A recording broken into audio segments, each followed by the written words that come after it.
जय गुरुदेव। अनंत कोटि ब्रह्मांड नायक सदगुरुदेव गुरु गणेश नाथ जी के चरणों में कोटि कोटि प्रणाम। बाबा रामदेव जी महाराज को कोटि कोटि प्रणाम और गुरु दत्तात्रेय जी महाराज को विशेष प्रणाम। आज एक जो विषय आएगा आपको समझ में आ जाएगा कि किस लिए उनको प्रणाम। कोटि कोटि नमन और सभी गुरु सत्ताओं को नमन और महादेव को जो आदि और अंत है और साक्षात माता जगदम्बा पार्वती जो घर घर की कुल देवी है उनको मेरा कोटि कोटि नमन। हे माँ, अपने इस पुत्र को आशीर्वाद दें और कृपा करें सभी भक्तों पर। जय गुरुदेव। देखिए, आज विषय यह है शुक्र देवता का। देखिए, अभी तक आपने ये समझ लिया कि किस ग्रह से क्या दोष होता है और किस ग्रह का स्थान क्या होता है। अब कुछ लोगों को ऐसा मन में आएगा कि आप हर किसी का रोग देख ये समझ जरूर लोगे कि यहाँ इस ग्रह, ये शरीर के विज्ञान बता रहा हूँ आपको कि इस ग्रह के दूषित होने से ये रोग उत्पन्न हुआ है, पहली बात। दूसरा कि दवाई लेते हैं तो असाध्य रोग होते हैं। हर ग्रह का एक असाध्य रोग होता है, इसीलिए शरीर में कहीं कहीं कुछ असाध्य रोग हो जाते हैं। तो उस असाध्य रोगों का इलाज करने से पहले इनका कार्य कर लेते हैं जो ग्रहों का, और फिर औषधि लेते हैं तो हमें औषधि पूर्णतया सफल होती है। और अन्यथा सही बताऊं तो ऐसे ही उस स्वयं ही हमें कोई रास्ता मिल जाता है ग्रहों की पूजा पाठ करने से कि हमें कैसा ठीक होना, ये ग्रह से हमारी बुद्धि सबल कर देते हैं। ऐसे ही परमात्मा है ये तत्व जो जिनसे हमारा शरीर अच्छा बना है और जहाँ जहाँ ये स्थापित है। तो आपने यहाँ तक समझा। अब समझा कि सूर्य भगवान को बता दिया मैंने, चंद्रदेव को आपने बता दिया, मंगल भगवान हो गए, बुद्ध भगवान हो गए और गुरुदेव काल बृहस्पति जी हो गए। आज भी गुरु तत्व में बात आएगी क्योंकि भृगुनंदन, हृदय भृगुनंदन, भृगुनंदन अर्थ है कि जो शुक्र देवता है। अब इनको समझिए, शुक्र ग्रह है, ये इनका नाम है शुक्राचार्य। आपने नाम सब ने, ये आपके लिए नया नहीं नाम है। गुरु शुक्राचार्य जो दैत्यों के गुरु थे, उन्हीं का नाम शुक्र ग्रह है और उन्हीं का नाम शुक्राचार्य है। अब कथाओं में इनको समझेंगे तो आपको ये समझ में आएगा कि जो सप्त ऋषि थे उनमें से एक ऋषि थे भृगु ऋषि। भृगु ऋषि की जो पत्नी थी जिनका नाम था दक्ष प्रजापति की पुत्रियां थी, उनमें से एक ये जो सप्त ऋषि हैं ये ब्रह्मा जी की मानस संतानें हैं। अंगिरा, कश्यप, ये सब में ना, इनमें से भृगु ऋषि हैं। इनकी पत्नी का नाम हुआ था ख्याति और ख्याति के पुत्र वे थे। उन्हीं में पुत्र थे कवि, इनका नाम था कवि। पहले शुक्राचार्य नाम नहीं था, शुक्राचार्य के पीछे भी बहुत बड़ा वर्णन है। कवि नाम था इनका। अब देखिए, अंगिरा ऋषि और भृगु ऋषि समकालिक ऋषि है। इन दोनों ने कश्यप जो इनकी पत्नियां हैं वो किन की पुत्री थी कि दक्ष प्रजापति की। ये समकालिक ऋषि थे दोनों। अब इनमें ऋषि होने से क्या होगा कि जो कल सुना आपने कि अंगिरा ऋषि की संतान हो गए बृहस्पति भगवान, यानी गुरु जो बृहस्पति ग्रह है, और भृगु ऋषि की संतान हो गई शुक्रदेव, यानी कवि नाम था इनका। पहले शुक्राचार्य बाद में नाम हुआ था कवि। तो अंगिरा ऋषि ने अपने पुत्र किसको, बृहस्पति देव को ज्ञान दिया। उनके गुरु पिता ही थे। और जो भृगु की संतान थी यानी कवि यानी शुक्राचार्य, इनके भी गुरु कौन थे, अंगिरा ऋषि थे। यानी अंगिरा ऋषि ने अपने पुत्र बृहस्पति देव को ज्ञान दिया। बृहस्पति देव के एक उसी उम्र के और बराबर ज्ञान के हकदार यानी भृगु ऋषि की संतान थी कवि, इन दोनों को गुरु हो गए थे अंगिरा ऋषि जो बृहस्पति देव के पिता हैं। और भृगु की संतान कौन हो गए, कवि यानी शुक्राचार्य। इन दोनों को ज्ञान दिया। ज्ञान में शुक्राचार्य बृहस्पति देव के तुल्य ही थे, लेकिन जब दोनों में ज्ञान की प्रबलता बढ़ने लगी तो ऐसा हुआ कि अंगिरा ऋषि ने, एक होता है कि भेदभाव सा अपना लिया अंदर, कि बृहस्पति देव पे ज़्यादा वो मतलब कृपा रखने लगे, उन पर ज़्यादा ज्ञान और देने लगे और इन पे थोड़ा भेदभाव सा लगने लगा। और तो इन्हें ऐसा भाव महसूस हो गया कि यहाँ पे मेरे लिए ऊंच नीच का भाव आ रहा है। तो इन्होंने सहर्ष प्रणाम करके अपना जो स्थान था गुरु का वो छोड़ा और आगे जीवन की यात्रा पर चले गए। तो इन्होंने क्या हुआ कि ज्ञान तो ले लिया गुरु से, लेकिन थोड़ा इनको जीवन में संशय और यहाँ जो बात आई, इसी बात की वजह से ये इन्होंने अपना रास्ता अलग बनाने की सोची। तो इन्होंने गौतम ऋषि के जो हैं, ऋषि गौतम, सप्तऋषि में ऋषि गौतम भी है, तो गौतम ऋषि के पास जाके इन्होंने अनुसरण किया और पूछे दिशा निर्देश या मार्ग निर्देशन के लिए उनसे प्रार्थना की। तो गौतम ऋषि ने कहा आपको देखो जीवन में हर कोई, ये अच्छी बात होती है कि सर्वोत्तमता, ये जो सर्वोत्तम, पहले कोई देखा ना कोई दौड़ भाग ऐसी नहीं थी, ज्ञान को लेकर दौड़ भाग थी कि कैसा ज्ञान प्राप्त किया जाए और कैसे लोगों को जन जन में ज्ञान को बांटा जाए। ऐसा मतलब यही था विषय, मनुष्य योनि के पीछे भी यही उद्देश्य होता था कि आप कैसा ज्ञान प्रकृति से लेते हैं। भगवान ने, आप सोचिए कि ईश्वर ने इतनी बड़ी सृष्टि बनाई गुरुदेव, तो सोचिए कि आप अगर थोड़ी सीमित दायरे में अगर जीवन को छोटी मोटी चीज़ों की अपनी ज़रूरतों को पूरा करने के लिए अपने जीवन को हम खत्म कर लेते हैं, तो फिर ईश्वर ने इतना बड़ा ब्रह्मांड ही क्यों बनाया? इतने बड़े तारे, नक्षत्र, ग्रह, उल्का पिंड, इतना बड़ा सागर, इतनी बड़ी नदियाँ, इतने बड़े प्रकृति को कितना बाहुल्य दिया है। कभी हम तो अब तो लोग को क्या कहना पड़े कि सर्दी आती है तब भी अंदर सो जाते हैं और गर्मी आती है तब बाहर भागते हैं हवा की तलाश में, जब हवा आती है तो अंदर सो जाते हैं। प्रकृति को कभी महसूस नहीं करते। कभी देखा है कि आसमान पूर्णिमा की रात को कितना सुंदर होता है, कितने तारे, नक्षत्र, कितना देखना भी सुंदर लगता है। प्रकृति को कभी प्रेम से देखिए तो सही। ये ईश्वर ने किस लिए बनाया है? कि हमारे आह्लाद के लिए बनाया है, हमें जानने के लिए बनाया है, कि हमारी ज्ञान की जिज्ञासा बढ़े कि ये है क्या, ये ब्रह्मांड है क्या। पहले बार से देखेंगे तब इस ब्रह्मांड को अंदर से समझेंगे। प्रकृति को हमने, पौधों को प्रेम नहीं दिया, प्रकृति को प्रेम नहीं दिया, जीवों को बस एक, जीवों की भाषा एक ही है। हम किसी को, इंसान को भी नहीं समझते तो यही बोलते हैं जानवर, यानी जानवर हमारी दृष्टि में सबसे निकृष्ट है। एक शब्द लगा दिया, सब जानवर है। ऐसा नहीं बोला जाता कि सब प्रकृति का अंग है और हर एक कीड़ी मकोड़ा, चाहे छोटी से छोटी कोई भी पशु पक्षी या कोई जीव हो, वो प्रकृति के सब सहयोग करते हैं चलाने में, तो सबका बाहुल्य बड़ा होता है। इसलिए प्रकृति को समझना है और ज्ञान को बढ़ाना है। अच्छा ज्ञान, दिव्य ज्ञान लेना है आपको। इसी ज्ञान को लेने के लिए फिर गौतम ऋषि के पास गए कवि यानी भृगु ऋषि की संतान यानी शुक्राचार्य नाम इनका बाद में पड़ा था। तो गौतम ऋषि के दिशा निर्देश को लेकर इन्होंने महादेव की आराधना शुरू की। उन्होंने कहा आपके इष्ट महादेव हैं? कि हाँ गुरुदेव मेरे इष्ट महादेव हैं। तो आप महादेव की आराधना कीजिए और उनसे जो प्राप्त करना कीजिए, आपके इष्ट हैं उनको आप रिझाइए। तो फिर क्या हुआ कि शुक्राचार्य ने अनंत महादेव की तपस्या की हिमालय में जाकर। क्यों? कि एकांत को लेकर। देखो साधनाओं में बार बार एक बात आती है कि साधना करनी है, साधना। देखो गृहस्थ में जो हो रहा है मैंने सब बता दिया। साधनाएं भी हो सकती है लेकिन गृहस्थ में नहीं हो सकती। साधनाओं में हर साधना के पीछे एक शब्द होता है एकांत, अज्ञातवास। मैंने पहले ही बता दिया था। इसीलिए ऋषि हिमालय के बाहुल्य क्यों हैं? क्योंकि आज तक ऋषि सत्ताएं सारी वहां चले। क्यों? एकांत चाहिए सबके लिए। और गृहस्थ में एकांत संभव नहीं है। तो गृहस्थी इंसान को जो बताए उतना ही कीजिए, वो वाकई उनका कार्य है नहीं। तो महादेव की अनंत साधना करने से महादेव जब प्रसन्न हुए तो महादेव ने ही शुक्राचार्य को 9 ग्रहों में स्थापित किया, ग्रहों में स्थापित होने का दिया और दैत्य गुरु की पदवी दी। जैसे बृहस्पति देव को उन्होंने कहा कि बृहस्पति देव की पदवी इतनी बड़ी है, देव का गुरु है, तो कहा मैं आपको दैत्य गुरु होने का वरदान देता हूं। और शुक्राचार्य अनंत साधना की थी तो उन्होंने मृत संजीवनी विद्या भी महादेव से उन्होंने ली थी। महादेव से मृत संजीवनी विद्या ली और अपने नाम को प्रतिष्ठित किया।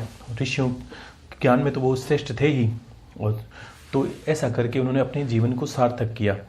और उसी बीच में जब शुक्राचार्य नाम के सब, ये आपको थोड़ा समझना है कि कथाओं में आता है, वैसे आप समझ लीजिए कथा में आता है जब अंधकासुर से युद्ध हुआ महादेव का भयंकर, तब उस युद्ध के दौरान जितने भी असुरों को महादेव या जो देवता मारते, शुक्राचार्य उनको मृत संजीवनी विद्या से जीवित करते थे। विद्या महादेव की दी हुई थी। तो देवताओं ने कहा भगवान हम कैसे इनको हरा सकते हैं? अपने भृगु ऋषि की संतान कवि है, इनको वो ज्ञान दे रखा है कि ये मृत को जीवित करते हैं और इनका फर्ज भी है कि अपने शिष्यों को जीवित करें। तो ये भी गलत नहीं है। तो हम क्या करें, किस तरह इनको परास्त करें?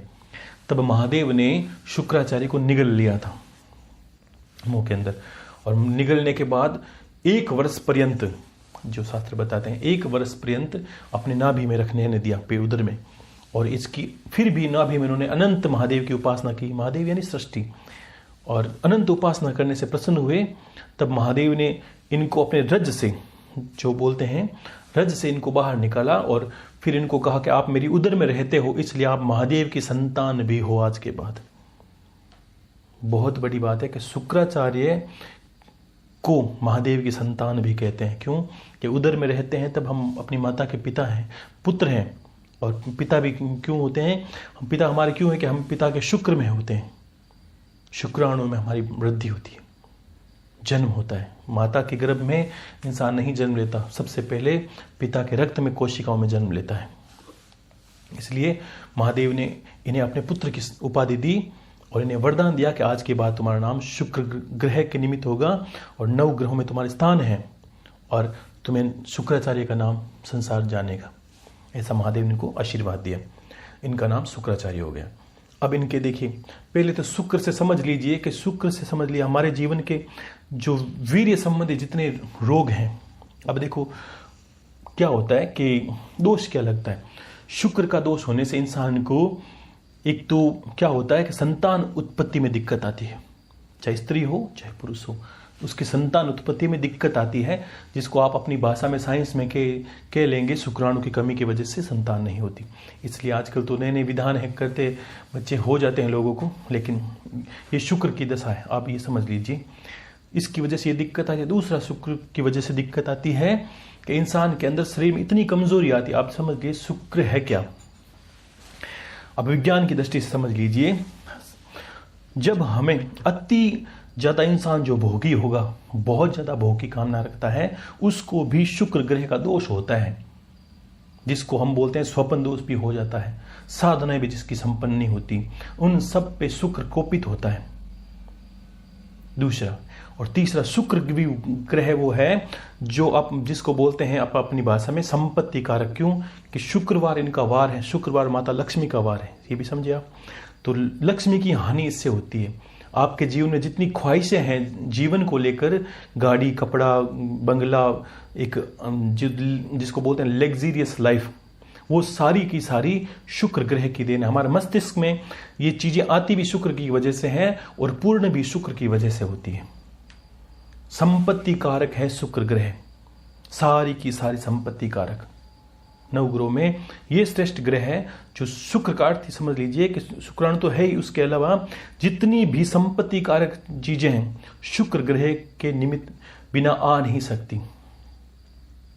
जब आप समझ गए, व्याधि के अंदर आपको समझना है कि मैंने बता दिया, धातुओं की कमी होना शरीर में आजकल सब में है, छोटे छोटे, क्योंकि खाना पीना अच्छा नहीं है, वैसा भी है। उसके अलावा देखो, उम्र से पहले कोई चीजें जाननी, आज के जो संसाधन है वो संसाधन क्या करते हैं, उम्र से पहले लोगों के मस्तिष्क में ऐसी चीजें डाल देते हैं ताकि उनके शरीर में वो विकार पैदा हो जाए, उनका शुक्र वहां से दूषित होता है। दूसरा, मैंने बोला ना कि अपने शरीर को गलत तरीके से प्रयोग में लेना, एक जीव जंतु की भांति प्रयोग लेना, उससे शुक्र कोपित होते हैं। ईश्वर की आराधना ना करना तो शुक्र कोपित होते हैं। कभी महादेव से ईर्ष्या रखना तो शुक्र कोपित होते हैं, क्योंकि उनके पिता हैं।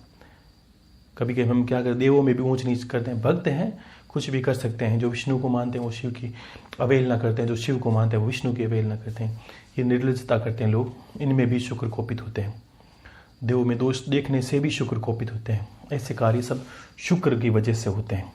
और जो अति कुपित हो जाए तो आप समझ लीजिए कि उनको ये होता है कि शुक्राणु की कमी तो हो ही जाती है, अन्यथा उसके आप बोल दीजिए कि ये समझ लीजिए कि जो शरीर है नपुंसकता तक उसके जीवन में आ जाती है, जिसको बोलते हैं नपुंसकता, वो आ जाती है शुक्र ग्रह की वजह से। अब दूसरा क्या होता है, ये तो इनके दोष हो गए। अब इनमें प्रधानता क्या है कि शुक्र ग्रह एक, जो हम आचार्य पदवी, मान लीजिए आचार्य पदवी पर है, तो सबसे पहले इनको प्रसन्न करने का पहला तरीका होता है कि महादेव की भक्ति, क्योंकि महादेव ने इनको अपने पुत्र तुल्य माना है। तो महादेव की भक्ति, सफेद वस्तुओं का इसमें बड़ा महत्व है। तो देखो, जिनको शुक्र को प्रबल करना है वो इन विधियों को पहले सुन ले, समझ ले कि चींटियों को मीठा आटा डालना से, यानी आटे में चीनी मिक्स करके चींटियों को डालने से शुक्र ग्रह प्रबल होता है। क्यों कि जैसे हम चींटियों को आटा देना शुरू करते हैं, हमारे सबसे पहले लक्ष्मी आनी शुरू होती है, शुक्र वहां से प्रभावित होता है। ठीक है। दूसरा, सफेद गाय को कुछ रोटी खिलाने से, सफेद गाय कलर का बड़ा महत्व है, सफेद गाय को रोटी खिलाने से शुक्र हमारा प्रधान होता है। दूसरी बात। तीसरी बात यह है कि आपको महादेव के मंदिर में जाकर सफेद दूध से, सफेद वस्तुओं से, उसके अलावा महादेव के मंदिर में जाके कोई भी पुजारी हो, उसको आटे का या जो चावल का दान पुण्य करने से भी हमारा शुक्र प्रबल होता है। ये जब भी दान पुण्य करें अपने शीश पर पहले लगाएं। जैसे कोई वस्तु हम कोई चीज को लगाते हैं सम्मानपूर्वक, वैसे लगाने, फिर सम्मानपूर्ण दान करें। ऐसा दान नहीं करना, इसको भी ये मान्य नहीं करते, शुक्र है तो कटर भी है। किस तरह कि हम दानी है ऐसा सोच के किया जाए, हम आप भिखारी हो ये सोच के किया जाए, वो दान है। ध्यान रखना, आप इन चीजों में ना तो ग्रहों को आप दान कर सकते हैं, ना गुरु को दान की क्षमता नहीं है आपकी। ठीक है। तो ये आप भिखारी हो के दाई, किस तरह के कार्य तो आपके करने हैं, आपकी क्षमता बतानी, हे प्रभु मेरी तो बस जो श्रद्धा ही वो आपको समर्पित है। ऐसा शीश पे लगा के भावनाएं रखनी है। भाव के बिना सब बेकार है। भावना रख के वहां कोई पुजारी हो, मंदिर में दान दक्षिणा ली जाती है, नहीं तो सामग्री जो पूजन की वहां उनको रख दीजिए चरणों में। हे महाराज जी, ये मेरे निमित्त है, मेरे शुक्र ग्रह की तरफ मैं कुछ भगवान शिव के मंदिर में देना चाहता हूँ, इसलिए मैं दे रहा हूँ। और भगवान शिव की उपासना करने से और सफेद चंदन भगवान शिव पर अभिषेक करने से शुक्र ग्रह आपका प्रबल होता है। ये शुक्र ग्रह की प्रधानता है। दूसरा, सबसे बड़ी बात सुन लीजिए। आज तक आपने सुना है कि दत्तात्रेय जी महाराज शुक्र ग्रह का प्रतिनिधित्व करते हैं। कोई भी इंसान दत्तात्रेय जी महाराज को याद करता है, इनका बीज मंत्र है द्राम। अगर इंसान नित्य शंकर भगवान के मंदिर में बैठकर सिर्फ शुक्र ग्रह अनुकूल करने के लिए मंत्र अंतर में ये भावना रखकर द्राम, ओम द्राम, या दत्तात्रेय नाम ले लीजिए, ओम द्राम दत्तात्रेयाय नमः, ओम द्राम दत्तात्रेय। द्राम बीज मंत्र दुनिया में संपत्ति खींचने का मंत्र है, यह याद रखना।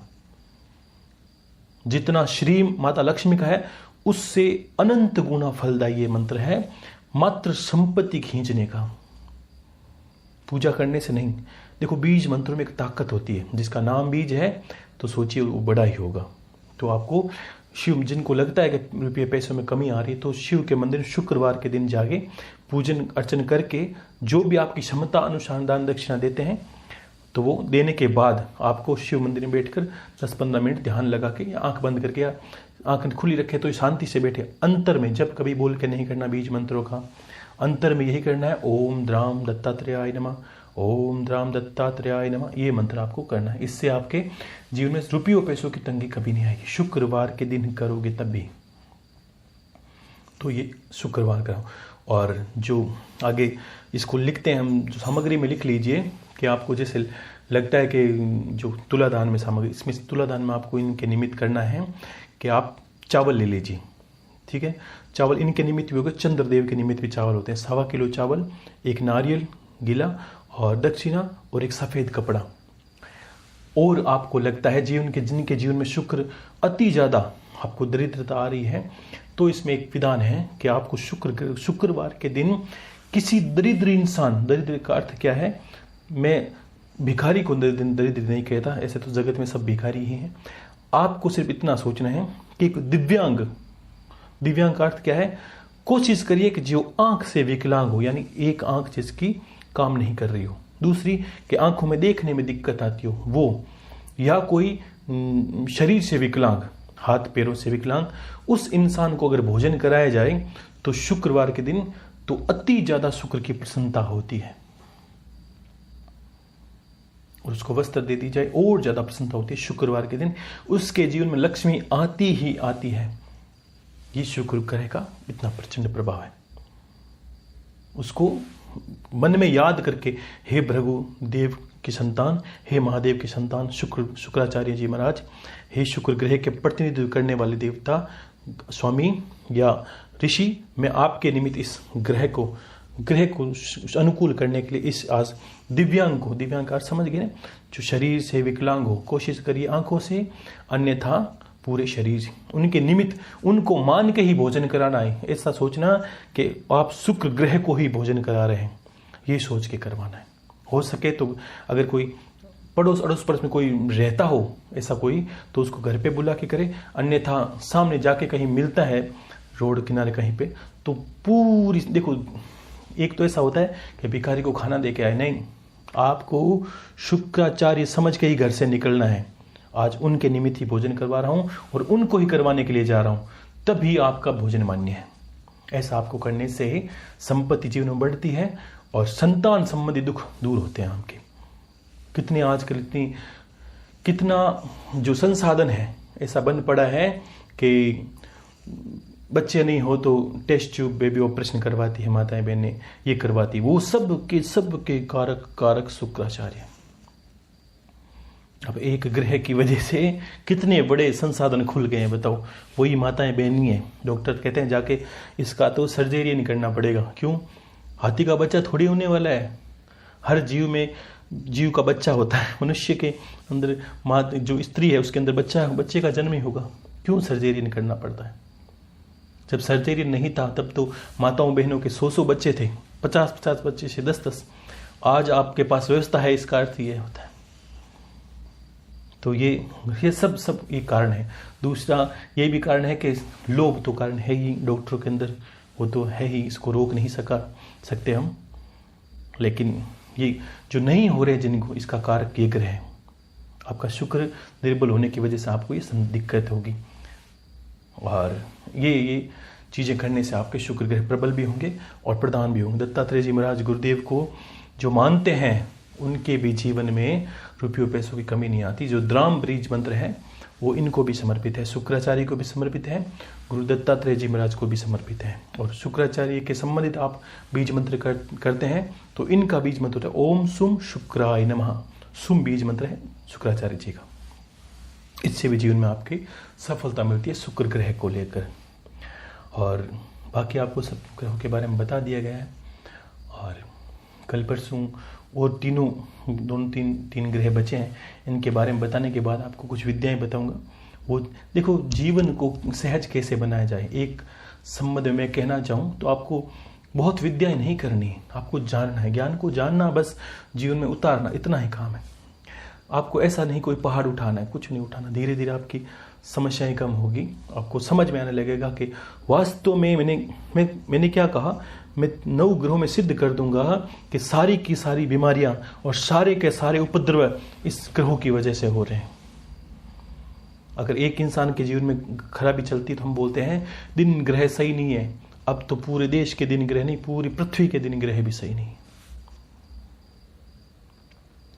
ये आपको प्रभाव पड़ता है, आप जो नहीं जानते इसका प्रभाव को नहीं समझ सकते। आप कहीं बैठे रहे, सर्दी लगती है और अचानक सूर्य की परम धूप निकले तो आपको प्रभाव पड़ा कि नहीं पड़ा? आप बोलोगे आराम आ गया। क्यों? कि ठंड से राहत मिल गई। ये तो दिखते ग्रह हैं सूर्य चंद्र, इसके अलावा जो दिखते नहीं है उनका प्रभाव जीवन में पड़ता है। बहुत ज्यादा गर्मी लगे तब आपको लगेगा चक्कर आने लगते हैं, पानी की कमी होने लगती है सूर्य की, यानी सबका प्रभाव पड़ता है। औषधियों पे पड़ता है कि नहीं पड़ता? अगर सूर्य 10 दिन नहीं निकले तो हर औषधि जमने लगती है, मरने लगती है। चंद्रमा नहीं हो तो हर औषधि में दूध नहीं पनपता, औषधि के अंदर रस नहीं पनपता। तो बाकी ग्रहों का भी जीवन में हम भी पेड़ पौधे अलग नहीं है। पूरी प्रकृति 5 तत्वों से बनी है।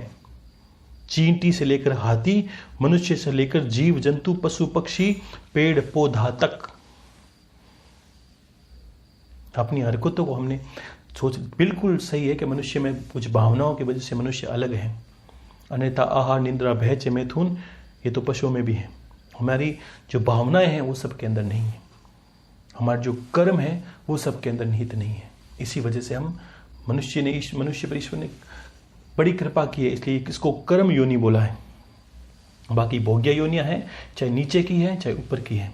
कल गीता वाले प्रसंग में बता दिया मैंने कि नीचे वाली की अधम योनियां कब होती है? जब मनुष्य योनि मिलती है और नीच कर्मों को करते रहते हैं, यानी हम नीचे गिर रहे हैं। तो आपके अंदर यही होगा, क्या होगा कि आप नीच योनि को प्राप्त होंगे। उच्चता करेंगे तो उच्च योनि को प्राप्त। उठने की कला तो है ही नहीं। लोग कुंडलिनी शक्ति की बातें करते हैं, अंदर भोग की कामना शांत नहीं होती। मतलब एक तो कामना होती है और एक होती है लालच, लालसा। एक तो होती है उदर पूर्ति की एक भोजन करना है, शुद्ध सात्विक, बस शांति, जो ऐसा भोजन जो शांति करे। एक उपद्रव करना है भोजन में भी, बस ऐसा खाना है जो अनाप तीखा हो, अनाप चटपटा हो, बस ये क्या है, ये कामना है। ये उधर शांति का रास्ता नहीं है, ये शरीर में कामनाओं को बढ़ाने, कामनाओं को जागृत करने का रास्ता है। सब चीज़ें हमारे शरीर से जुड़ी हैं। शरीर में शीतलता रहेगी, शरीर में शुद्ध सात्विक भोजन रहेगा। ऐसा भी जीवन आता है कि हम भोजन करते हैं, किसी जीव को मरना पड़ता है। आप सोचिए कि किस तरह समाज को कहा जाए कि मांसाहार मनुष्य का नहीं है। मैंने काफ़ी बार बोला था महाराज जी से, काफ़ी गुरु संतों से बात हुई, इसमें एक बड़ी, किसी ने पूछा मुझसे कि मनुष्य सब योनि, सब चीज़ों को खाता है, और कोई कैसे कह सकता है कि मनुष्य नॉनवेज नहीं खा सकता, मनुष्य मांस नहीं खा सकता है, सब खाते हैं, ऐसा क्या कहा ईश्वर ने, अलग कैसे कहा? तो मैंने इसमें प्रश्न में पहले ही बताया था, फिर बता रहा हूं कि आप ये समझ लीजिए, जहां तक मेरी बुद्धि है, गुरुदेव ने ज्ञान दिया है, महादेव की शक्ति है। सुनिए कि प्रारूप को देखिए कि ईश्वर ने जिन जिन को मांसाहार खाने के लिए बनाया गया है, उनके दांतों को देख लीजिए। बिल्ली खाती है, बिल्ली के दांत को देखिए। कुत्ते खाते हैं, कुत्ते के दांतों को देखिए। इनके नाखूनों को देखिए। जो नहीं खाते हैं, जिनके खाते हैं, उनको ईश्वर ने पहले ही काटने फाड़ने के लिए तरीके दे दिए कि उनको शिकार करके खाना पड़ता है, मार के खाना पड़ता है। सबको छोटे से छोटे, आप मतलब छछुंदर को देखोगे तब भी उसको लगेगा दांत, जीवा, कुछ ऐसी कला दी है कैसे खाना है, दांतों को फाड़ के खाना है। दांत देखिए उसके, नाखून देखिए, ये दोनों चीर फाड़ के तरीके हैं। मनुष्य के दांत ऐसे नहीं है जो चीर फाड़ के खाए जाए। और शाकाहारी पशुओं को थोड़ा गौर से देखिए, क्या आप शाकाहारी पशुओं को देखिए, घोड़ा घास खाता है, घोड़े के दांतों को देखिए, नाखून है क्या? नहीं है गुरुदेव। गाय सात्विक भोजन करती है, घास खाती है, सीधी रोटी खा सकती है, कोई भी चीज, गाय के दांतों को देखिए, नाखूनों को देखिए, कैसे है चीर फाड़ के? नहीं है गुरुदेव। एक ही पशु मुझे ऐसा बता दीजिए जिसके दांत चपटे हो, मनुष्य के जैसे सुंदर नाखून हो, खुर बोलते हैं, वो मुझे पशु बताइए पकड़ के, फिर मैं मानूंगा कि बिल आप तो मेरे ही गुरु हैं। एक सीधा सीधा प्रमाण ये मैंने आपको पहले बताया था और फिर कह रहा हूं। शर्म आनी चाहिए, मनुष्य योनि मिली है, हमारी भूख के लिए किसी जीव को मरना पड़े, ऐसी क्या भूख है? इसलिए तो इससे तो अच्छा भूखा मरना ही अच्छा है। ये वो धर्म है, धर्म की बातें करते हैं कि ईश्वर ने चींटी तक को जीने का अधिकार दिया है। ठीक है, जीव जंतु मरते हैं मनुष्य योनि में, हम नहीं चाहते हैं, फिर भी अगर झाड़ू सफाई करते हैं तब भी मर जाते हैं। वो पाप नहीं माना जाता, क्योंकि वो योनियां भोग्या हैं। उनको मरना ही कैसे है कि पैरों में जाके कहीं इधर उधर मरना है। आपने अगर ये चाह के घर से निकलेगा चींटियों को मारना है, तो आपको पाप माना जाता है। आप चल रहे हैं, चींटियां पैरों के नीचे आई, तो आपकी गलती नहीं, वो पाप नहीं माना जाता। लेकिन धर्म जब करते हैं तो उसका काट भी वैसे ही होता है कि धर्म करने से धीरे धीरे स्वतः ही अनभिज्ञ में, हर बार ईश्वर को यही करना पड़ता है, हे भगवान, जो अनभिज्ञ में पाप किए उनके लिए मुझे क्षमा कर, क्योंकि मैं जानता नहीं हूं मैंने क्या कर दिया। और जो जान के करते हैं उस पापों से तो हम जुड़े हैं, खुद को भी पता है कि आज मैंने एक जीव को मारा था, यानी हम पहले जुड़े हैं कि हमें पता है कि वो जीव तो जुड़ गया, हमारे मस्तिष्क में बैठ गया कि हमने उसको मारा था। ऐसा करता। आज कितनी महामारी आ रही है, क्यों? कि लोग मतलब देखा नहीं जाता कि सब लोग बोलते थे कि गुरुदेव कोरोना आया तब क्या क्या बात हुई थी कि क्या कहा था कि चमगादड़ का सूप पिया था। सुनिए, ऐसी बातें सुनने में देखो सबको आती है, तो कितनी विचित्र बात है।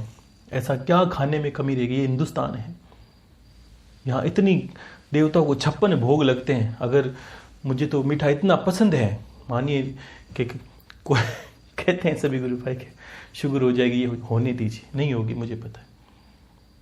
तो गुरुदेव ने कहा है कि जितना मीठा खाएंगे उतना मीठा बोलेंगे, मीठा ही खाना है। देव भोजन सब प्रिय है हमें, वैसे जैसा खाएंगे वैसे ही बोलेंगे आप।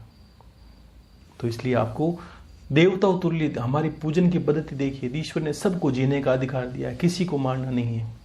हम शौक के लिए जीवों को पालते हैं, वो भी गलत हुआ है। पिंजरे में पशुओं को रखना दे दें। और एक मैं विशेष बात कहूँगा, इस बात को थोड़ा सा समझना है। काफ़ी लोगों ने घर पे कुत्ते बिल्लियाँ ऐसे गुरु भाई जी ने बताया था कि पाल रखी, घर के अंदर कुत्ते बिल्ली नहीं पालना है, ये बात सुन लेना, नहीं तो आपके घर के अंदर दुख कभी नहीं जाएगा।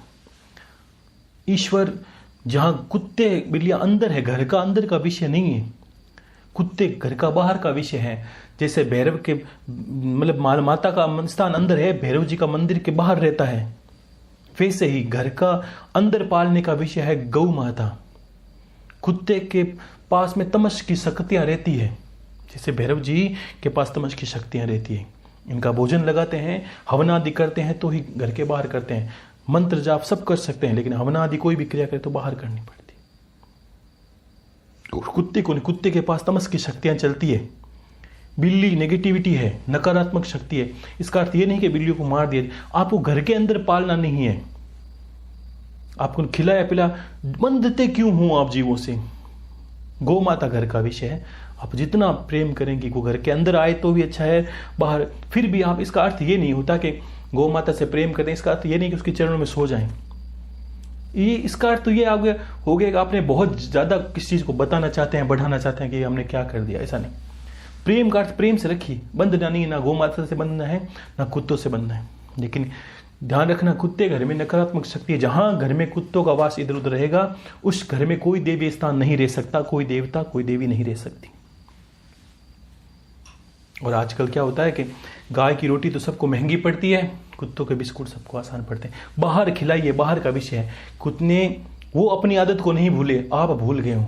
अगर एक सामान्य कुत्ते को 10 दिन गली में रोटी दे दी जाए, वो आपके घर के बाहर बैठ जाएगा, उसका रक्षक का काम है, वो बैठ जाएगा और आते जाते सबको भोग देगा। क्यों? कि उसे पता है मैं घर का रक्षक हूं, रोटी के मात्र से, तो उसका स्थान है वो। हमने क्या किया, बस हमें तो बस कुछ वो बोलते हैं भौतिकवादी मनुष्य हैं, कुछ नए हैं, स्टैंडर्ड है। हमारा स्टैंडर्ड कैसे बढ़ेगा? जब कुत्ते हमारे पास में सोएंगे, गौ माता गली में रहेगी, कुत्ते हमारे बिस्तर में सोएंगे, हमारे साथ बैठे कुत्तों लिपट चिपट रहे हो, कैसे हो गए हो आप? ऐसा कोई वर्णन है क्या इतिहास में?